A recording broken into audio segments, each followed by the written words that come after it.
안녕하세요. 브렌다입니다. 오늘은 아까 10월 3일 혁명을 이루어지지 않았고요. 네, 우크라이나 혁명은 성공했다 라는 주제로 얘기했는데요. 오늘은 바로 그 탄핵을 당한 이 대통령에 대해서 얘기해 보려고 합니다. 야누코비치 대통령입니다. 네, 이 대통령은 1997년 한 3년 전인 것 같은데요. 그때 주지사를 지냈고요. 그 5년 후부터는 그 총리가 된 것 같습니다. 2002년부터 2007년까지 총리가 되었는데요. 그 사이에 2004년도에 대통령 선거가 있었는데 총리 재직 도중에 대통령 선거에 나가게 되었습니다. 공식적으로는 당선자가 되어서 아주 기뻐했는데요. 세상에 이 사람이 바로 부정선거 논란에 빠짐으로써 재선거를 하자 계속 국민들이 반대가 일어난 거예요. 재선거를 했으니까 당선되지를 못한 거예요. 그러면은 2004년도에 이렇게 부정선거 당선을 되지 않았더라면 총리도 안 돼야 되잖아요. 그런데 그 당시에 집권 세력이 이 사람을 또 밀어준 거예요. 그리고 또 야당은 아무 말도 못하고요. 그러니까 다시 2006년부터 또 7년까지 또 총리로 있은 거예요. 부정선거에서 대통령 떨어진 사람을 또 총리로 앉힌 거예요. 이게 문제가 많습니다. 2002년부터 2007년까지 오래도록 2번이나 했네요. 그 다음 이 사람이 또 얼마나 낯이 두꺼운지 2010년도에 대통령 선거에 또 다시 출마를 하게 됩니다. 그런데 문제가 백성들도 참 왜 또 이 사람을 또 대통령으로 찍어줬네요. 대통령이 된 거예요. 근데 이 사람이 2010년도 대통령을 해가지고 5년 동안 임기로 있을 때 이 사람은 또 막 개헌도 하고요. 자기 독재를 하면서 또 2013년 말부터는 이때까지 유럽과 친하게 유럽연합과 그 경제협력을 추진했잖아요. 그걸 파기해버리는 거예요. 친유럽과의 경제협력 추진을 백지화 정책을 하고요. 러시아하고 손을 잡게 되는 거예요. 그래서 러시아가 원하는 대로 다 이 모든 정부 경제 정책을 썼고요. 그리고 군사 요지에 아주 중요한 그 크림 반도까지 내어주게 되는데요. 그러니까 이 국민들이 계엄 반대에다가 크림 반도를 내어준 거에 대한 그 반정부시 계엄도 마찬가지고요. 그렇게 해서 유로마이단 2만 명의 혁명단이 이제 2014년도 2월 18일에 이 혁명을 일으키게 된 거예요. 그런데 이 2만 명이 얼마나 똘똘똘 뭉치고 했던지 세상에 2월 18일 시작된 게 2월 22일 날에 이 대통령을 축출하고 대통령직을 상실하게 만드는 거예요. 왜냐하면 그 정도로 바른 그 이론을 내세우면서 한 거 하니까 전국적으로 또 국민들이 도움을 줬고요. 거기다가 가장 중요한 거는 바로 야당이 이분들을 이제 지원한 거예요. 야당이 어떻게 지원했냐면요. 이제 이 혁명단이 일어났을 때 국가에서 무력 진압을 했잖아요. 3,000명의 그 완전 특수병을 풀어가지고 그 사람들 다 죽이고 잡아들이고 100명 이상이 죽고 뭐 1,000명 이상이 부상당하고 난리가 났었잖아요. 그래서 이제 물론 시위단도 같이 무력으로 충돌하긴 했지만요. 이때 야당이 한 행동을 잘 보십시오. 야당은 뭐라고 했냐면요. 시위를 했을 때 연행된 사람들을 막 바로 이 혁명이 일어나고 2, 3일 있다가 바로 풀어주라고 난리를 하는 거예요. 풀어주라고. 풀어주라고 하면서 자기들이 이제 그 대통령을 새로 뽑아야 되겠다. 그러니까 조기 대통령을 뽑고 이 개헌까지 하자고 하면서 또 자기들이 유럽연합에게 도움을 요청을 하고 유럽연합은 이 사람들이 아니 이 정부가 너무나 시민들을 무력 진압을 하고 있고 또한 국가를 위험에 빠뜨린다고 해서 관여를 해서 된 거예요. 그러니까 야당이 이 혁명단을 돕고 이 사람들을 감옥소에 넣은 사람들을 풀어주라고 대대적으로 이제 일어난 거죠. 그렇게 해서 이제 이 혁명이 완전히 성공하게 되는데요. 이 혁명이 일어나기 전에 이 대통령이 가장 나쁜 행동을 한 게 뭐냐면요. 이 러시아가 이 크림반도가 군사 여지로 너무 중요하니까 차지를 하려고 하잖아요. 그러니까 거기에다가 러시아인을 많이 이렇게 우리 요즘 제주도에 막 그 중국 사람들 비자 없이 들어오게 했던 것처럼요. 그 러시아인을 그냥 크림반도에 많이 이렇게 들어오게 한 거예요. 그러니까 러시아인이 크림반도에 굉장히 절대 다수를 차지하게 된 거죠. 그러면서 이 러시아인들이요, 크림반도에 행정기관이 걸려있던 그 우크라이나 국기를 러시아 국기로 또 탁 바꿔버리는 거예요. 그러면서 2월 18일에 혁명이 일어났는데 22일 날에 야당이고 시위대 그 봉기로 인해서 그 대통령직이 박탈돼 버리잖아요. 그러니까 위험을 느끼니까 3일 동안 병가를 냈다가 27일에는 러시아로 도망을 가버리잖아요. 도망을 가버리는데 어머 얘가 가서 그냥 가만히 있으면 되잖아요. 가만히 있으면 되는데 가만히 있지 않고 자기가 아직까지는 우크라이나의 합법적인 대통령이다 하고 성명을 발표를 하지 않나. 또 러시아의 도움을 요청하니까 러시아 정부는 이때다 싶어가지고 크림반도에 2,000여 명의 군사력을 파병시켜버려요. 파병을 시켜버리니까 이제 이 우크라이나 정부에서는 어떻게 하겠어요?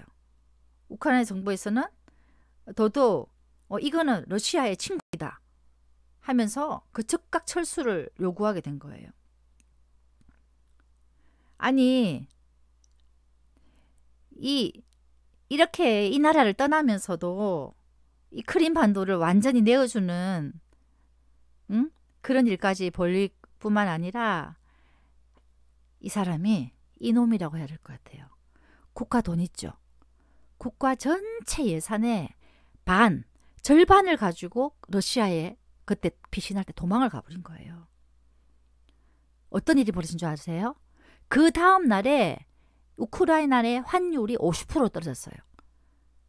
만약에 우리나라가 $1가 1,000원을 했잖아요. 그럼 $1를 1,000원을 했으면 우리가 $1를 2,000원 주고 사야 되는 거예요. 그만큼 그러니까 환율이 똥값이 되고 우리나라 1,000원의 값어치가 500원 값어치로 줄어든 거예요. 바로 그 다음 날요. 그러니까 어떻게 됐겠어요. 지금도 우크라이나가 어렵더라고. 이제는 요즘에는 좀 성장하고 많이 조금씩 좋아지고 있는데 그 50%로 떨어진 환율이 나중에 40%까지 떨어진 거예요. 얼마나 못됐어요. 이 돈을 가져간 거는 물론 그게 나중에 밝혀진 일이지만요. 와, 진짜 나쁘죠. 그 돈을 가져가 놓고도 자기가 합법적이라고 하니 이 나라에서는 이제 이 놈이라고 해야 될 것 같아. 야누코비치를 이 사람을 찾는다고 이 사람을 벽보에 붙인 거예요. 이 사람을 찾으면은 돈 주겠다고. 왜냐하면 국가 돈을 50%를 가지고 날라버렸으니까요.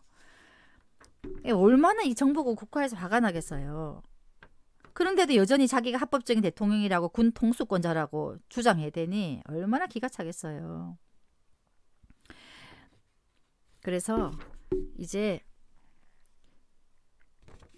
우리 한국은 유엔이 도와주잖아요. 그 유럽은 EU 유럽연합이 있어요. 이 유럽연합에서 어떻게 했냐면 도와준 거예요. 우크라이나 힘이 없으니까 경제적으로 힘드니까 우크라이나 그 반정부 시위에 유혈 진압했던 책임자가 있을 거잖아요. 이 대통령 말고 그 옆에 있던 그 정부 세력들 그 책임자들과 그리고 지금 5억을 들고, 아니 5억이 아니고 전 재산을 들고 날랐잖아요, 러시아로. 그리고 그 전에 얼마나 부패가 많겠어요. 그래서 이 부패를 한 연루자들, 이 대통령 연루자들을, 조국 같은 알죠? 그 연루자들을 18명을 싹 잡아가지고 그 사람 모든 재산을 동결시켜버리고요, 가둬버린 거예요. 이야, 이런데도, 이렇게 하는데도 이 대통령 인간은 정신을 못 차리는 거예요. 그러면서 사람들의 이제 마음을 얻어보려고 그 러시아에서 이제 뭐라고 했냐면, 나도 크림반도